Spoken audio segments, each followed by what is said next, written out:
Mustika indah jaya sempurna, dilupakan pantang di langkah tulah. Kabupaten Ketapang merupakan salah satu daerah di Provinsi Kalimantan Barat. Dilalui aliran Sungai Pawan, serta memiliki pantai dengan panorama yang tidak kalah indah.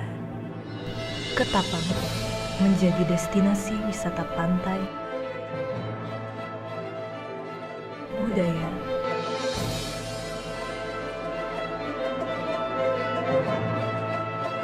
sejarah,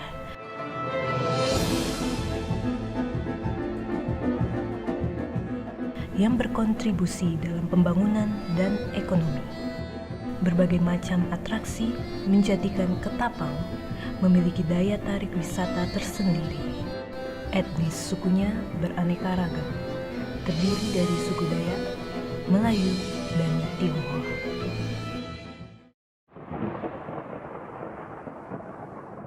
Allahu Akbar, Allahu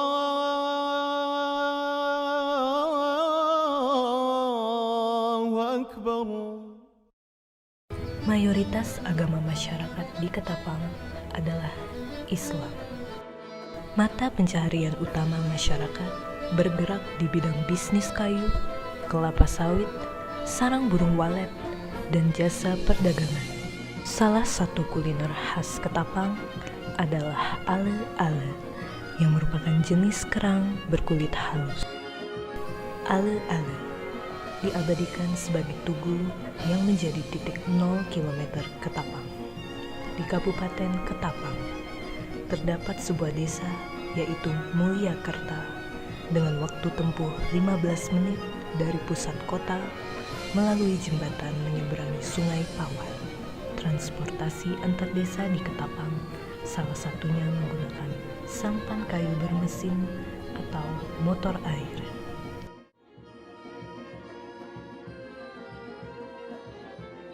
Permukiman di Mulyakerta diawali dengan berpindahnya Kerajaan Tanjung Pura dari desa Tanjung Pura ke Kampung Dalam yang sekarang disebut dengan Mulyakerta menjadi Kerajaan Matan.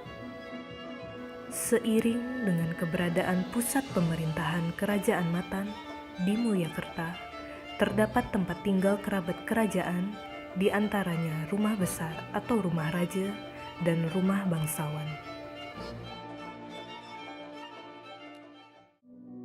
Rumah besar atau rumah raja terletak bersebelahan dengan Keraton Matan Tanjung Pura.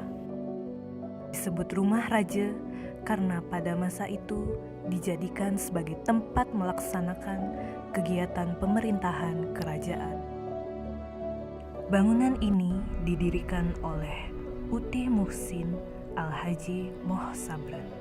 Bangunan rumah raja tidak mengalami perubahan dari awal terbangun hingga sekarang. Kondisi bangunan pada tahun 2000 sudah tidak dihuni. Bentuk bangunan masih terlihat cukup jelas. Rumah raja pada masa lampau dibangun oleh tukang-tukang dari sekitar daerah tersebut. Sejarahnya, rumah raja memiliki dua fungsi, yaitu sebagai tempat tinggal dan sebagai pusat pemerintahan Kerajaan Matan pada masa lampau.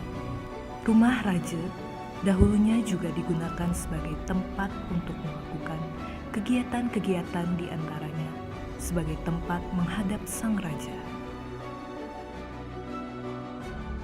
Rumah raja memanjang dari halaman depan yang mengarah ke Sungai Pawan hingga ke bagian belakang rumah yang terdapat kebun-kebun.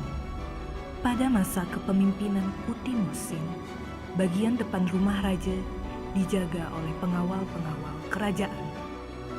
Sejak dahulu, rumah raja memiliki sebuah sumur di samping kiri rumah yang disebut dengan perigi. Tidak jauh dari sumur, terdapat tempat cuci. Tempat cuci tersebut memiliki atap berbentuk pelana dengan material penutup atap sirap dan terbuat dari material kayu. Selain sumur, ada pula tempat menumbuk padi. Tempat menumbuk padi ini Memiliki lantai dari kayu belian dan bentuk atap pisang sesisir atau satu sisi miring. Rumah raja berbentuk simetris yang filosofinya adalah keseimbangan. Pada area depan rumah terdapat teras dan teras balai. Teras balai merupakan tempat berkumpulnya para tamu yang berkunjung apabila ingin bertamu di luar. Adapun kegiatan keagamaan yang dilakukan di teras, salah satunya kegiatan tahlilan.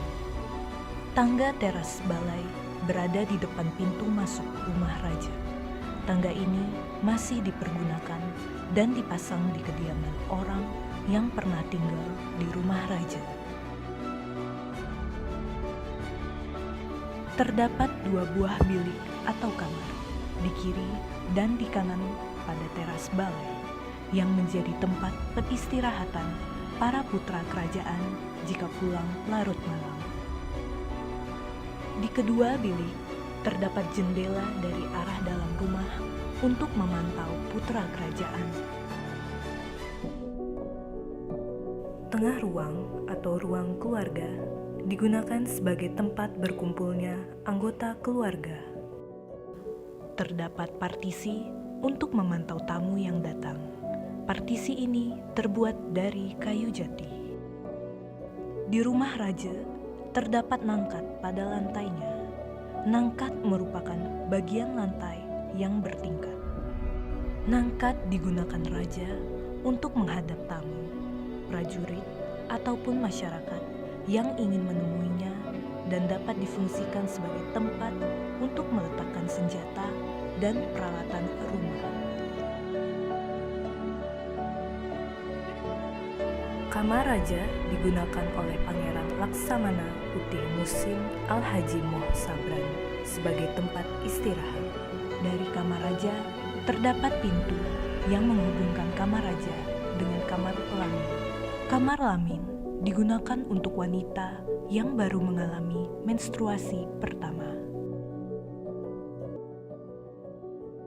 Dapur bersih digunakan untuk meramu bahan untuk memasak. Juga difungsikan untuk area makan, bermain anak, dan mengasuh anak. Dapur masak digunakan untuk memasak sehari-hari ataupun acara besar.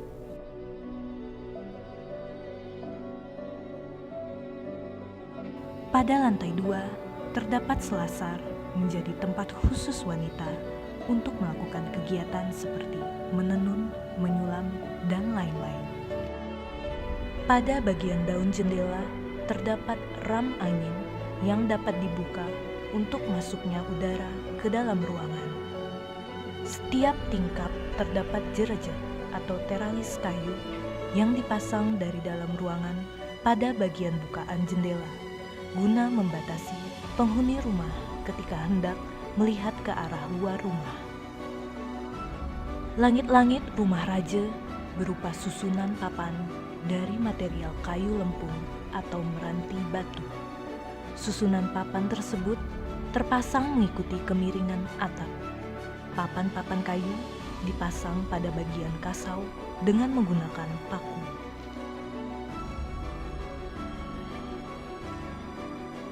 Ornamen mahkota raja terletak pada bagian hubungan atap depan yang menaungi teras rumah raja. Lalu, ornamen pada teras berbentuk railing atau pagar. Bentuk dari railing teras ini adalah silang-silang menyerupai railing yang ada di Keraton Matan. Di teras balai terdapat ornamen bunga melati dan bintang. Jika ornamen pagar ini dipasang, akan membentuk bintang. Makna dari bintang adalah bahwa rumah yang ditempati memiliki kedudukan tinggi. Bagian depan rumah raja terdapat ornamen jamang. Letaknya pada bagian bawah atap yang menaungi teras dan teras balai.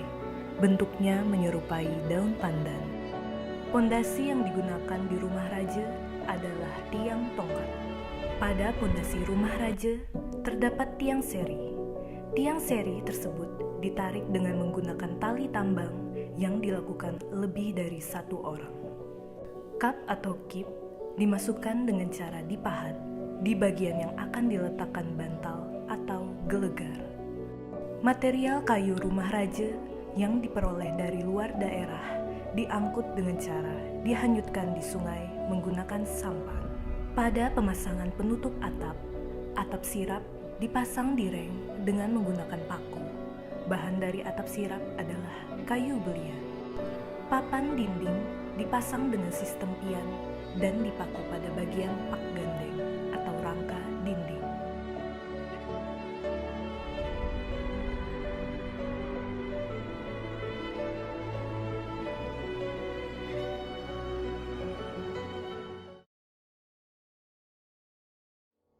Rumah bangsawan Melayu berada di Jalan Pangeran Kusumajaya, Kelurahan Mulyakerta, Kecamatan Benua Kayong, Ketapang, Kalimantan Barat. Didirikan sekitar tahun 1920-an. Pemilik rumah bangsawan saat ini yaitu Utin Nurul Hikmah. Rumah bangsawan dibangun hampir mirip dengan Keraton Matan, sebab keraton adalah bangunan modern pada zaman itu. Bentuk dari rumah bangsawan menunjukkan adanya hubungan kekeluargaan antara pemilik rumah dengan Panembahan Gusti Muhammad Saunan. Dahulunya, rumah ini berwarna kayu natural tanpa ada cat berwarna kuning dan hijau. Material kayu pada rumah diperoleh dari sekitar permukiman tersebut. Kayu-kayu untuk material rumah bangsawan dibawa dengan cara dipikul oleh masyarakat. Dibangun oleh tukang-tukang lokal. Upah dari membangun rumah berupa sebidang tanah dan kebun. Selain itu, terdapat material kaca dan besi yang didapat dari negara Singapura. Material mudah didapat karena adanya hubungan dagang antara daerah tersebut dengan negara Singapura. Di area belakang rumah, dulunya terdapat kebun dan ladang. Pada masa lampau hingga sekarang, halaman depan rumah digunakan untuk menjemur hasil kebun seperti jagung dan padi.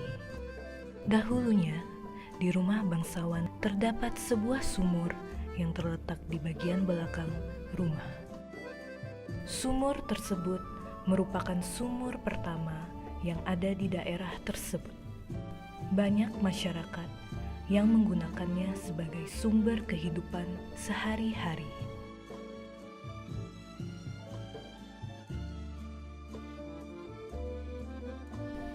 Terdapat teras menuju ke dalam rumah. Sejak dahulu hingga sekarang digunakan sebagai tempat bersantai di area depan rumah. Tangga pada rumah bangsawan dibuat dengan material kayu yang dipasak. Di teras terdapat kursi panjang yang telah digunakan dari dulu hingga sekarang. Teras tersebut memiliki pagar yang terbuat dari kayu dan terdapat material kaca di bagian tengah. Namun, saat ini material kaca sudah tidak ada, sehingga hanya tersisa pagar kayu saja. Rumah bangsawan digunakan beberapa kegiatan, yaitu kumpul keluarga, yasinan, dan memandikan jenazah. Ada juga acara adat yang dilakukan di ruang keluarga, yaitu pijak tanah. Ruang keluarga difungsikan sebagai tempat berkumpul keluarga dan juga dijadikan sebagai area untuk menerima tamu.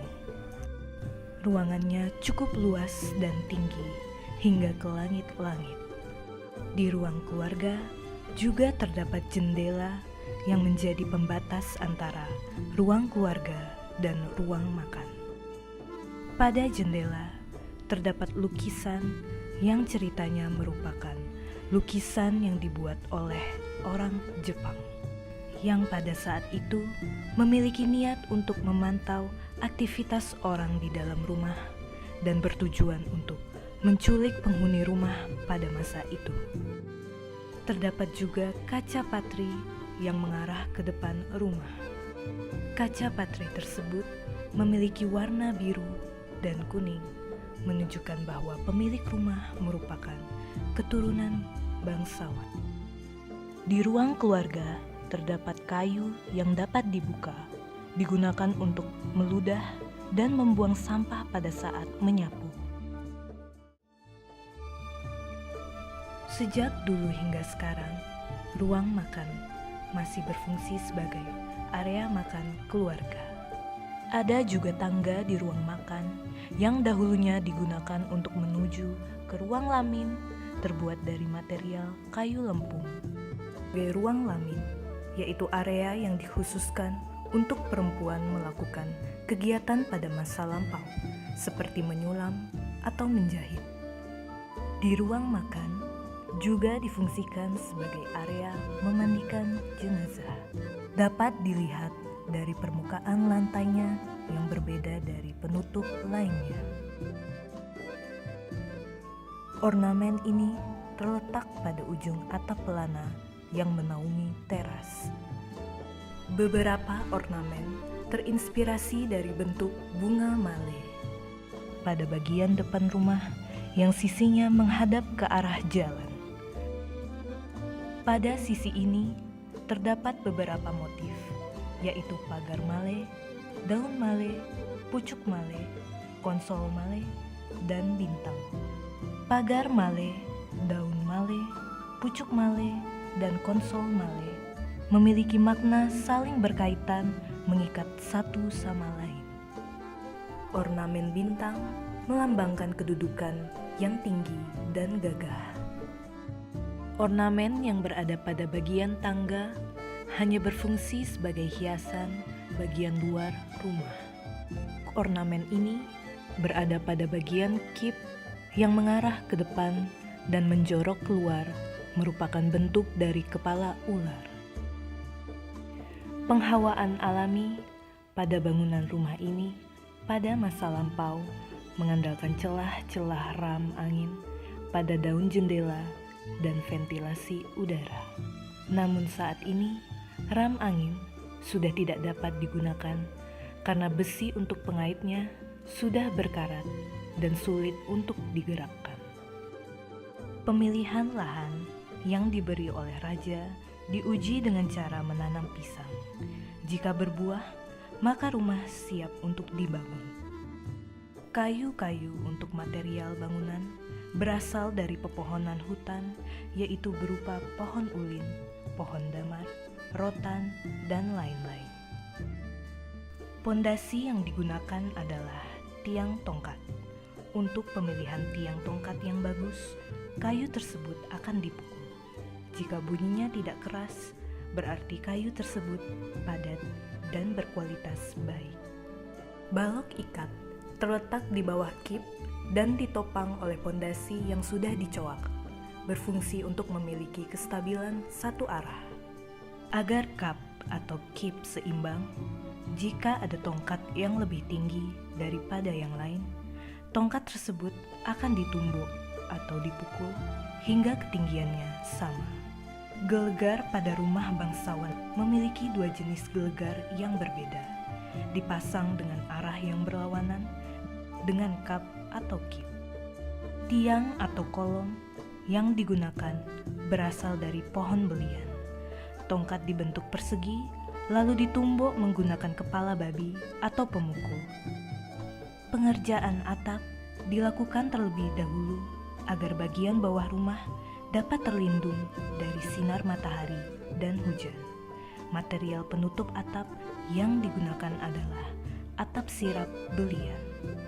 Dinding rumah bangsawan memiliki material kayu meranti batu atau lempung.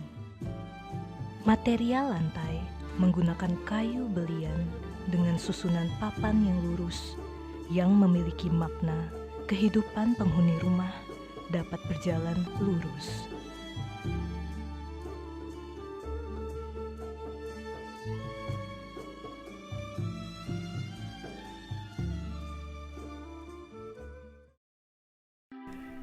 Kabupaten Ketapang dengan segala keindahannya masih menyimpan banyak bukti sejarah yang harus digali, dijaga, dan diwariskan.